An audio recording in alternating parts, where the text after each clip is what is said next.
სახელითა მამისათა და ძისათა და ძმებისა სულისათა ამენ. აღდგომის ბრწყინვალე დღესასწაულის შემდეგ მესამე კვირას წმინდა ეკლესია მოიხსენიებს წმინდა მენელსაცხებლე დედებს და ასევე კეთილმორწმუნე მეფე თამარს.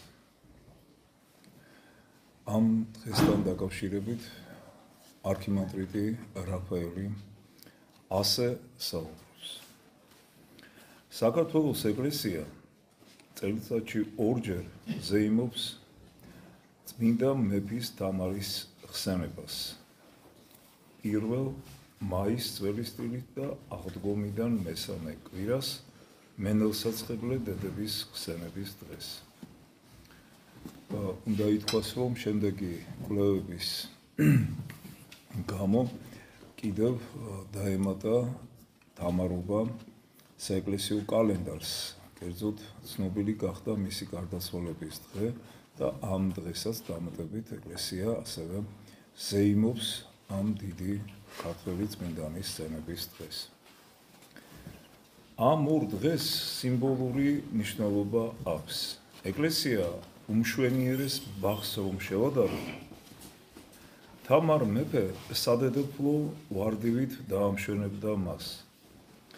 ვინც მის სახელს წარმოთქვამს, თამარის მიერ აშენებულ მონასტერთა, კლდეთა, მწვერვალებზე აღმართულ სამლოცველოთა, ქალაქებსა და სოფლებში აგებულ ტაძართა, ვინც ზეციურ ყვავილთა სულიერ კეთილსურნელებას შეიგრძნობს და ქრისტეს მტრებზე გამარჯვების მაუწყებელი ზარების რეკვა ესმის.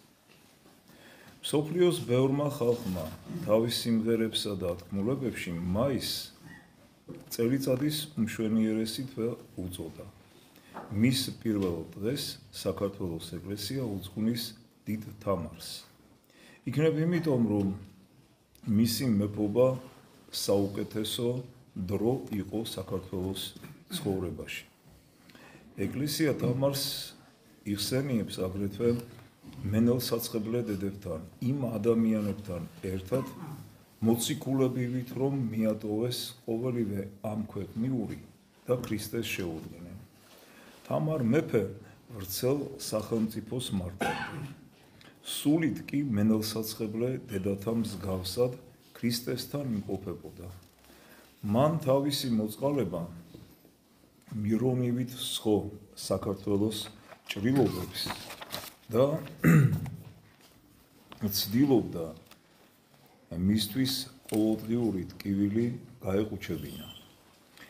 თამარ მეფისთვის სხვა სახელის დარქმევა რომ შეიძლებოდეს, ალბათ გულ მოწყალებას დავარქმევდით, ხოლო მის გამგებლობას კეთილშობილებას. ხალხმა და ისტორიამ მას დიდი უწოდა. აქ იგულისხმება არა მხოლოდ მისი გამარჯვებების სიდიადე, არამედ დიდებულებაც მისი ქრისტიანული სულისა. საუკუნეთა წდიადიდან რომ დაგვანათის. წმინდა თამარმა ხელში ჯვარივით აღიღო სკიპტრა, ავიდა სამეფო ტახტზე და თქვა: მე მამაი ობოლთა და მსაჯული ქვრივთა. იგი გახდა არა მარტო მეფე, არამედ საქართველოს ხალხთა დედაც და მფარველი ანგელოზიც. თამარს ბრძენს უწოდებდნენ. სიყვარული კაცთა გულებს უხსნის ღმერთს. იგი ადამიანს ანიჭებს არა მიწიერ სიბრძნეს და ერთადერთ ჭეშმარიტ ბედნიერებას, სული დადოს სხვათათვის. წმინდა თამარ დედოფლის ცხოვრება უხილავი ჯვარცმა იყო საკუთარი ხალხისათვის. თუ ქრისტესთვის სულელნი წინასწარ მეტყველებისა და კურნების ნიჭს მოჩვენებითი სისულელის ნიღბით ფარავდნენ, ხოლო ღირსნი თავიანთ სულიერ ღვაწლს უდაბნოში მონასტრის კედლებს მიღმა, ივერიის გვირგვინოსნის ღვაწლმოსილი ცხოვრება სოფლისაგან კიდევ უფრო შორს ღრმად იყო დაფარული სამეფო კარის ბრწყინვალებაში, ოქროსა და ძვირფასი თვლების გროვაში. დღისით იგი ტახტზე იჯდა, სახელმწიფო საქმეებს განაგებდა და სამართალს სჯიდა სოლომონივით, სიბრძნით და დიდსულოვნებით, აოცებდა მასთან მისულთ. მისი სასამართლო სიმართლის ზეიმი იყო, ხოლო მისი გულმოწყალების წყარო დამნაშავეთათვისაც არ შრებოდა. თამარი, ვისაც მისი სიკვდილი უნდოდა და מחვილით მის განგმირვას ლამობდა, იმათაც კი პატიობდა. ღამით იგი მონაზნის მანტიას იცვამდა და ღმრთის მშობელს ევედრებოდა. ივერიის დედოფალს უწოდებდა მას. თავის თავს კი უკანასკნელ მონას. გვირგვინოსნის წმინდა ლოცვები ციხე-სიმაგრის კედლებივით იცავდნენ საქართველოს ხილული თუ უხილავი მტრებისაგან. მეფენი ხელმწიფობენ ხალხზე, მათგან საუკეთესონი კი თვითონ ემსახურებიან ხელქვეითებს, ვიდ ბატონებს. სქემოსანივით ხანგრძლივად ლოცულობდა. დედოფალი და მის თვალთაგან მონადენი ცრემლი დედამიწას მირონივით ეწოდებოდა. მისი ლოცვისა ცეცხლივით ეშინოდათ დემონებს. ჯერ კიდევ სრულიად ახალგაზრდა თამარი საღმრთო ჩვენების ღირსი გახდა. მან იხილა თითქოს ფრთები მიეცა, ზეცაში ავიდა საქართველოს თავზე. დასავლეთით შავი ზღვა მოჩანს, მასში ბიზანტიისა და გენუის ხომალდები დაცურავენ. სამხრეთით ერთმორწმუნე ბიზანტია, კონსტანტინოპოლი, მართლმადიდებლობის ბურჯი, ორ მატერიკზე ბუმბერაზივით გაშლილი ქალაქი. ჩრდილოეთით კავკასიონის მწვერვალებია. გაიხედა აღმოსავლეთით, ხედავს აზვირთებულ კასპიის ზღვას, რომლის ტალღები სულ უფრო მაღლა იწევენ და ნაპირებს გრუხუნით ეხეთქებიან. ცოტაც და თითქოს ამ ტალღებმა კავკასიის მთებამდე უნდა მიაღწიონ. ვებერთალა ჯამივით გადმოემხონ მას შთანთქან და ოკეანის ფსკერად აქციონ, ხოლო საქართველო სამუდამოდ გაქრეს ტალღების წვდიათში. თამარი ღმერთ შეევედრა თავისი ქვეყნის გადარჩენას. იგი კვლავ ხედავს სამ ანგელოს ჭაბუკი მხედრების სახით. კასპიისაკენ მიქრია. ნაპირს რომ მიუახლოვდნენ, ცეცხლოვანი ისრები დაუშინეს ზღვას. საშინლად დაიკუხა და მთელი ზღვა ცეცხლში გაეხვია, ნავთობის ტბასავი. და მან იხილა კასპია, მოხუცი კაცის სახით, კვნესოდა და შეწყალებას ითხოვდა. წმინდანი ფრიად დაამწუხრა სიზმარმა, მიხვდა რომ აღმოსავლეთიდან საქართველოს საშინელი საფრთხე ემუქრებოდა, მაგრამ მის სიცოცხლეში ღმერთი დაიფარავდა ივერიას, ვით მართალი მეფის ეზეკიას დროს იხსნა იუდეა ასურელთა და ბაბილონელთა თავდასხმისაგან. აღმოსავლეთში მართლაც იკრიბებიან ჩინგის-ხანის ურდოები, ალტაის მთებში მანჯურიის ვაკეებზე მონღოლეთის უდაბნოებში საშინელი ძალები გროვდება. მალე მონღოლეთი თავისი מחვილით წყნარი ოკეანიდან ხმელთაშუა ზღვამდე გაყოფს მსოფლიო რუკას. დაეცემა ჩინეთი, გადამწვარი ქალაქებიდან და სოფლებიდან ასული კვამლი შავი ძაძით შემოსავს საქართველოს ცას. მონღოლთა ცეცხლოვანი ზვავი გადაივლის რუსეთის მიწაზეც. მათი ცხენოსანი ჯარი მიაღწევს სერბეთის საზღვრებს, ხოლო ბათო თავისი ჩაფხუტით წყალს ამოიღებს ადრიატიკის ზღვიდან და ნაპირზე დაღვის, ნიშნად იმისა, რომ ეს მიწა მონღოლთა კუთვნილება. მაგრამ ვიდრე ცოცხალია დიდი თამარი, მზე კი აფობს საქართველოს საზზე. მიწათ მოქმედი თესავს ხუროთმოძღვარი აშენებს დედა ძუძუს აწოვებს შვილს. თამარის ეპოქაში საქართველომ თავისი ძლიერების მწვერვალს მიაღწია. გეგონებოდა თავზე სამეფო გვირგვინები დაადგა. ისე დაამშვენა წმინდა თამარმა მწვერვალები ქვის ჯვრებით. თათა ხეობებში, უღრან ტყეებში გააშენა ეკლესია მონასტრები. დაბლობებში ციხე-სიმაგრეები, ტაძრები, თითქოს მთელი საქართველოს საკურთხეველთა ბაგეებით უგალობსო ღმერთს. თამარ მეფემ დაასრულა მამამისისა და დიდებული დავით აღმაშენებლის დროს დაწყებული მონასტრების მშენებლობა. მან დაასრულა ვარძიის მონასტერი, ვარდების ქალაქი, სადაც დიდ მარხვას ატარებდა. თამარმა ააგო ღვთისმშობლის სახელობის ტაძარი ბეთანიაში, განაახლა ჯვრის მონასტერი პალესტინაში.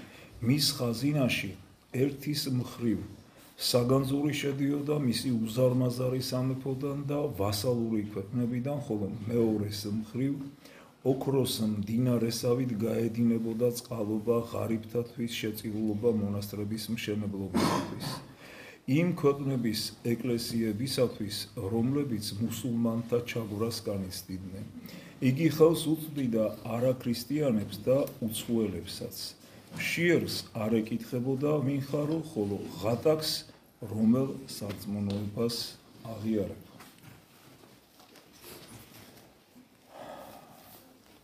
თხრობას წმინდა მეფის ცხოვრების შესახებ გავაგრძელებთ წირვის ბოლოს. ღმერთმა დაგვიწვია ყველას გილოცავთ დღევანდელ დღეს, მენელსაცხებლო დედების სენების დღეს და დიდი ქართველი მეფის დიდი წმინდანის თამარის სენების დღეს. ყველას თამარს, ყველას ქალებს განსაკუთრებულად დღეს დედათა განსაკუთრებული ზეიმია და აბა თქვენიც ეხლა მამაკაცებო რომ სათანადო პატივი მიაგოთ თქვენს მეუღლეებს, შვილებს, დედებს და ნებისმიერ ქალბატონს. ღმერთმა დაგვოცოთ და გამოგდოთ. ახლო აღმოსავლეთის მუსულმანურ სახელმწიფოთა გაერთიანებული ძალები ორჯერ შემოიჭრნენ საქართველოში და ორჯერვე საერთო სამარე პოვეს მის მიწაში. პირველ ლაშქრობას მეთაურობდა ბაღდადის ხალიფა მთელი მსოფლიოს მუსულმანთა მეთაური, რომელიც საერო ხელისუფლებასაც ფლობდა და რელიგიურსაც. ხელშეუხებელი ავტორიტეტით სარგებლობდა და ისეთივე მდგომარეობა ეკავა, როგორიც პაპს რომის იმპერიაში. მაჰმადიანებმა ათაბეგ აბუ-ბაქარის ხელმძღვანელობით დიდძალი მხედრობა გამოიყვანეს საქართველოს წინააღმდეგ. ვიდრე ქართველთა ჯარი შეიკრიბებოდა, თამარ მეფე თბილისის ტაძრებში ლოცულობდა დიდ ხანს.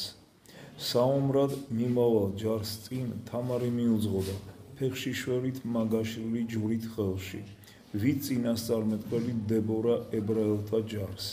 წმინდანმა ჯვრით აკურთხა თავისი მხედრობა, წყობრა რიგებად რომ ჩაუვარა მას. მეფემ იცოდა ბევრი მათგანი უკან აღარ დაბრუნდებოდა. შემდეგ იგი მეტეხის ღვთისმშობლის ტაძარში შევიდა და ოდიგიტრიის ხატის წინ ილოცა, რათა ქალწულ მარიამს ეხსნა საქართველო, ვით კონსტანტინოპოლი ავარებისა და სკვითებისაგან. თამარ მეფესთან ერთად ლოცულობდა სრულიად საქართველო. ყველა აღიარებდა თავის სოდებს ღმრთის წინაშე. ერთმანეთს ურიგდებოდნენ უწინდელი მტრები. მდიდრები იწყალებდნენ მოვალეებს, ხელისუფალნი ათავისუფლებდნენ ტყვეებსა და პატიმრებს. ტაძრებით ღედაღა მღია იყო. შამქორის ბრძოლაში ქართველთა ჯარმა დიდებული გამარჯვება მოიპოვა. განსაკუთრებით საშიში იყო ქართველთათვის მუსულმანთა შემოსევა რუმის სულთან რუქნადინის ბიზანტიის მოწყვეტილი პროვინციისაგან წარმოქმნილი სახელმწიფოს გამგებლის მეთაურობით. რუმის სულთანმა დარწმუნებულმა თავის გამარჯვებაში თამარ მეფეს გაუგზავნა შეურაცხყოფელი წერილი, რომელშიც არ გაგონილი თავხედობით ითხოვდა მეფესა და ხალხს მაჰმადიანობა მიეღო. ამიტომ ომი თურქ არაბთა წინააღმდეგ პირველ რიგში სარწმუნოებისათვის ბრძოლა იყო. რუქნადინს ეგონა ქართველი მხედრობა მის ჯართან შედარებით მცირე რიცხოვანი მასთან შექმას ვერ გაბედავდა და თავ დაცვაზე იფიქრებდა. თვითონ კი ერთი მეორის მიყოლებით აიღებდა საქართველოს ციხეებსა და ქალაქებს. ამაყი სულთანი თავს რომის კეისართან მემკვიდრედ რომ თვლიდა, თბილისის შტურმით აღებას აპირებდა. უნდოდა ქართველთა სისხლით განებანა ის სირცხვილი დავით აღმაშენებელმა, რომ აგემა თურქებს დავით გვირგვინი ხელიდან გამოგრიჯა თბილისი. რუმის სულთანი გამოცდილი მეომარი იყო. თავისი ცხოვრება ბიზანტიელებსა და ჯვაროსნებთან ომებში გაეტარებინა. ხან იმარჯვებდა, ხანაც მარცხდებოდა, მაგრამ ამჯერად მოხდა ის, რასაც სულთანი ვერც კი წარმოიდგენდა. ომი ერთი ბრძოლით დამთავრდა. ვარძიის მონასტერთან სრულიად შეიმუსრა და განადგურდა მისი არმია. საქართველოში სწრაფად შეიკრიბა ჯარი თამარ მეფის მხედრებს ასე მიმართავდა. ნუ შეგაშინებთ მტრის სიმრავლე, ჩვენი სასო ჯვარია, ღმრთისნება აღსრულდება ამ ომში. რუმის სულთანს აუწყეს, რომ გამოწვევა მიღებული იყო. ცოტა ხნის შემდეგ მას ქართველთა ჯარის მოახლოება აცნობეს. სულთანმა თქვა, იქნებ მოკავშირე საემიროთა რაზმები იჩქარიან ჩვენსკენ, ალბათ შეიტყვეს ქრისტიანთა წინააღმდეგ საღმრთო ომისაკენ რომ მოუწოდეთო.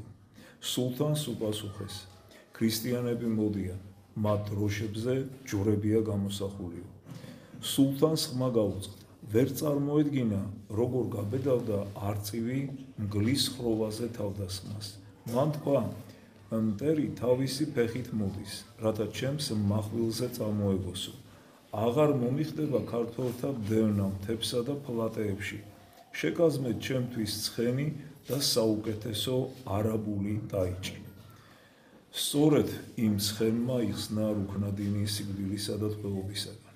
ქართველებმა დახოცილი მტრები მეომრის პატევით დაასაფლავეს. კუდრებზე ისინი შურს არ იძიებდნენ. საქართველოს ყველა კუთხეში მოწიწებით წარმოთქვამდნენ თამარ მეფის სახელს. წმინდანმა იცოდა, ქრისტეს მტრები სიკვდილის შემდეგ შურს იძიებდნენ მასზე. ამიტომ ანდერძი დატოვა. მისი საფლავი ქვეყნიერებისათვის უცნობი ყოფილიყო. საქართველომ შეასრულა მისი ნაანდერძევი. თამარის საფლავი გადაურჩა მაჰმადიანებსაც, მონღოლებსაც და იმ ვანდალებსაც მეფეთა სამარხებს რომ თხრიან და ბილწავენ. სრულიად საქართველო სტიროდა მეფეს. ყველა დაობლებულად გრძნობდა თავს. თითქოს თამარის სახეში განხორციელებულიყო საქართველოს დიდება და დიდებულება და ახლა საფლავში ჩაჰქონდა წმინდანს. ერთი გადმოცემის თანახმად იგი დაკრძალულია გელათის მონასტერში, ბაგრატიონთა საძვალეში. მეორე გვაუწყობს, რომ თამარი იერუსალიმში განისვენებს, ჯვრის მონასტერში. მას იერუსალიმის მოლოცვა ჰქონდა გადაწყვეტილი, მაგრამ თავის სიცოცხლეში ეს ვერ მოახერხა და ახალმა მეფემ ლაშა გიორგიმ დედის ანდერძისამებ იერუსალიმს წაასვენა მისი გვამი. მაგრამ თამარის საფლავის ადგილსამყოფელი მაინც საიდუმლოდ დარჩა და მას არასოდეს გაგვიმხელს მიწა. მთიულეთში არსებობს თქმულება, როცა გამრავლდება ჭირი და მწუხარება, თამარ მეფე კვლავ მოვა საქართველოში. დაჯდება თავის ოქროს ტახტზე და ხალს ანუგეშებსო. წმინდა თამარი ღმრთის დიდებაში შევიდა და თავისი სულითა და სიყვარულით არასოდეს ტოვებს საქართველოს. მისი ლოცვებით და წმინდა მუნდელსაცხედრე დედების ლოცვებით უფალო იესო ქრისტე ღმერთო ჩვენო შევიწყალან ჩვენ ამინ. ღმერთმა დაგლოცოთ და გაგვიხადოთ.